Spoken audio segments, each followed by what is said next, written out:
Hello and welcome to your third attachment revision lesson. Today we're going to be covering Bowlby's theory, the monotropic theory, and also his maternal deprivation theory. We're going to look at the strange situation, cultural variations in attachment, and also the remaining orphan studies. So we're going to start with Ainsworth's strange situation.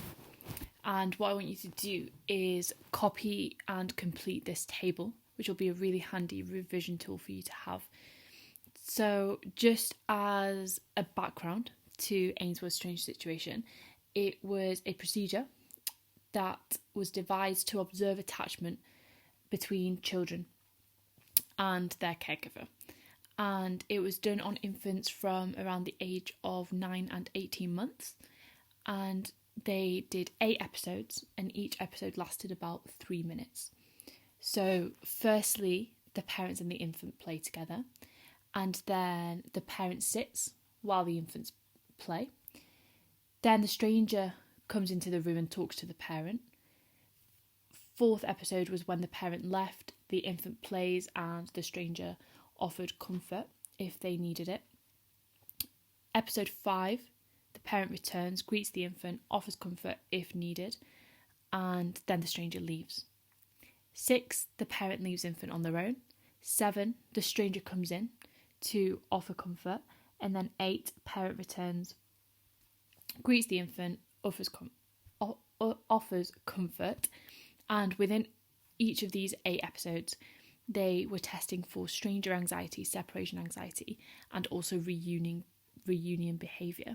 And from this, Ainsworth found 3 types of attachment. And so I want you to fill in the 5 categories on the left-hand side using the cues to help you. So just pause me now and have a go at doing that.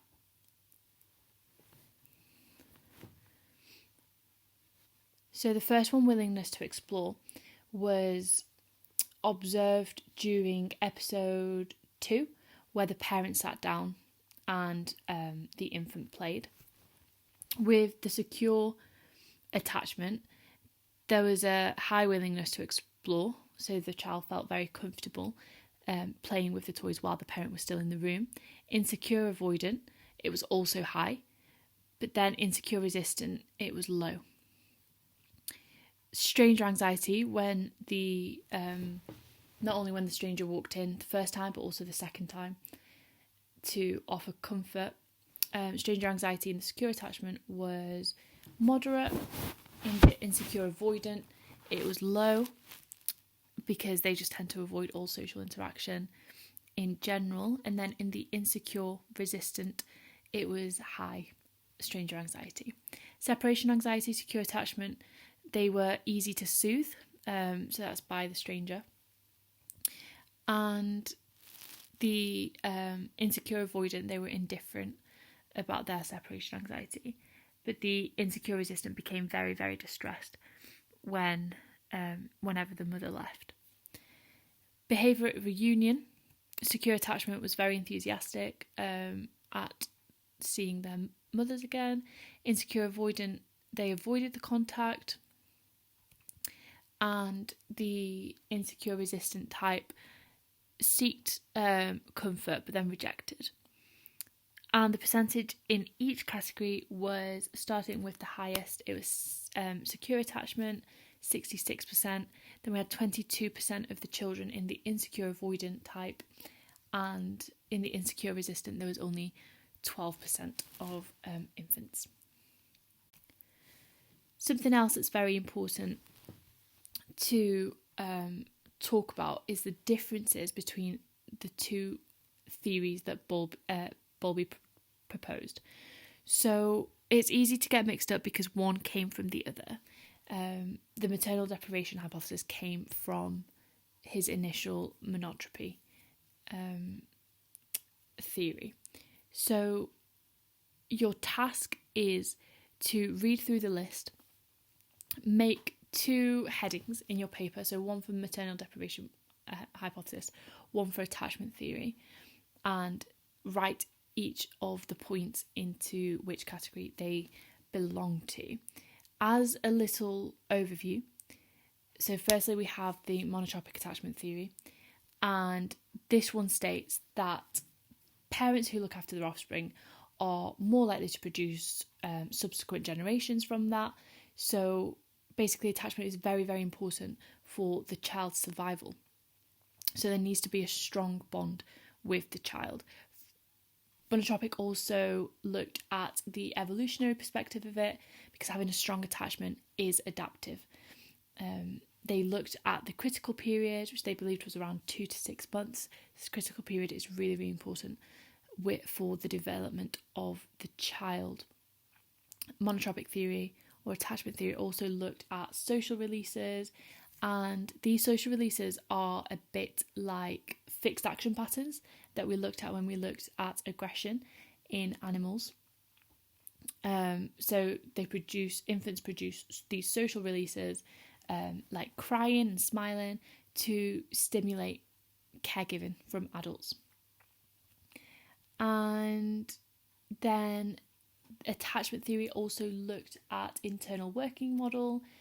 So short term, the internal working model suggests that it gives child insight into caregivers' behaviour, and they believe that they can influence the caregiver's behaviour. But then long term, it acts as a template, so it teaches them and it generates expectations about what intimate and loving relationships look like.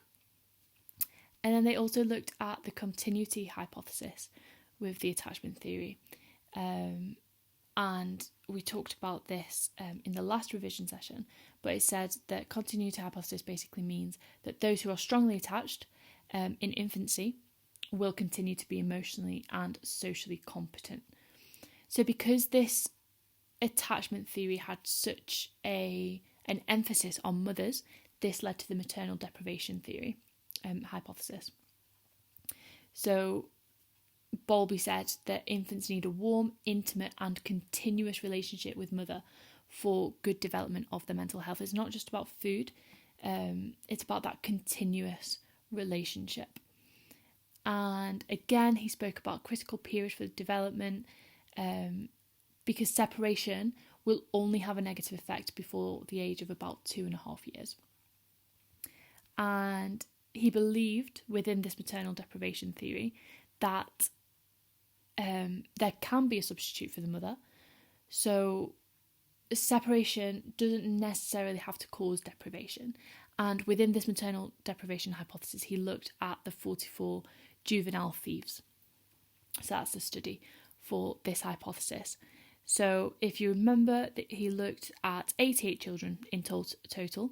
44 of them were thieves and 44 were control. And he labelled some of these thieves as affectionless psychopaths. And then he found that from these, that he labelled affectionless thieves, 39% of them had experienced separation from their mothers. And 86% of the thieves compared to 17% of the control. So basically, when he compared all the thieves with the control group, 39% of the thieves had experienced separation from their mothers. When he tested just the thieves, 86% of them were the affectionless thieves who had experienced frequent separation, and only 17% of the other thieves had experienced separation. So basically what this shows is that lack of continuous care really does cause emotional maladjustment, or even sometimes mental disorder. So as using that as a quick refresher, have a go now, using your textbook if you need to, have a go at putting those into the two different categories. Now I want to look at cultural variations. So this was the key study by Van Ijsseldoorn and Kroonberg, who used a meta-analysis, and they wanted to investigate strange situation and whether there was cultural variations in infant attachment types. So, first question I want you to answer is just a yes or no question. So, have a look at the graph first of all and try and answer, did their findings indicate that there were significant differences between the 8 cultures studied in terms of the most common classification? So, the most common classification was secure attachment. Was there significant differences between the 8 cultures?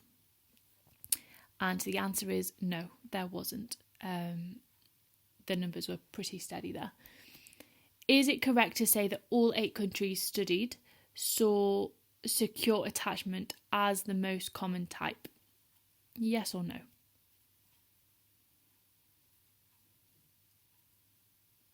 Yes, is the answer. Secure was the most common. Question 3. Does this support Bowlby's theory that attachment is innate? So can we use Bowlby as an evaluation of cultural variations?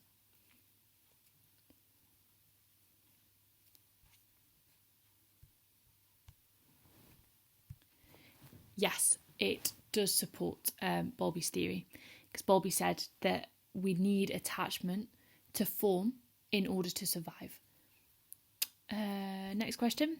In how many countries was the percentage of secure attachments greater than in the US and the number of avoidant attachments higher or equal to those in the US? So have a look at the secure attachments first of all. Have a look at which ones are greater than the US, and then out of those ones,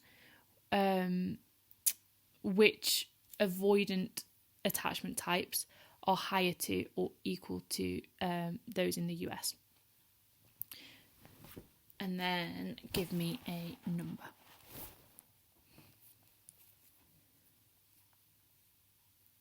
So you should have got 3, because first one is Sweden. You can see here that it's greater, that the secure attachment type is greater in Sweden, and then we look at the avoidant, and it's also greater than in the US. Second one is Great Britain. Again, it's greater than in secure, and it's greater than in avoidant. And then the third one you've probably spotted is the Netherlands. Again, secure is a bit greater, and the avoidant type is also greater. And then Takahashi used strange situation to study 60 middle-class Japanese infants and their mothers. He found similar rates of secure attachment to Ainsworth's finding in the US. However, the Japanese infants showed no evidence of insecure avoidant attachment and high rates of insecure resistant attachment. Are these findings broadly supported by the graph of Van Ijsdom and Kroonberg results or not? So have a look at, let me wipe this.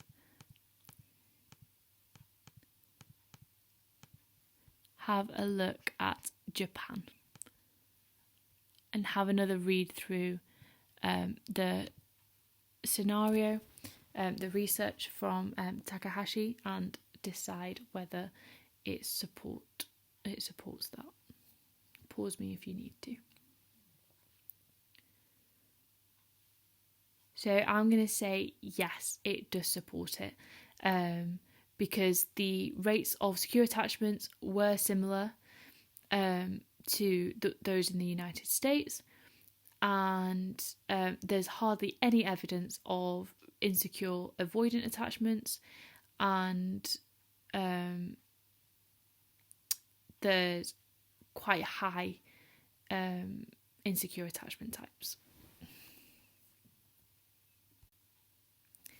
And your last task for today is to complete the worksheet that I've put on Teams about the Romanian orphan studies. So this will just give you another good revision tool to use, and use your textbooks to help you. As always, upload onto Teams and let me know if there are any questions.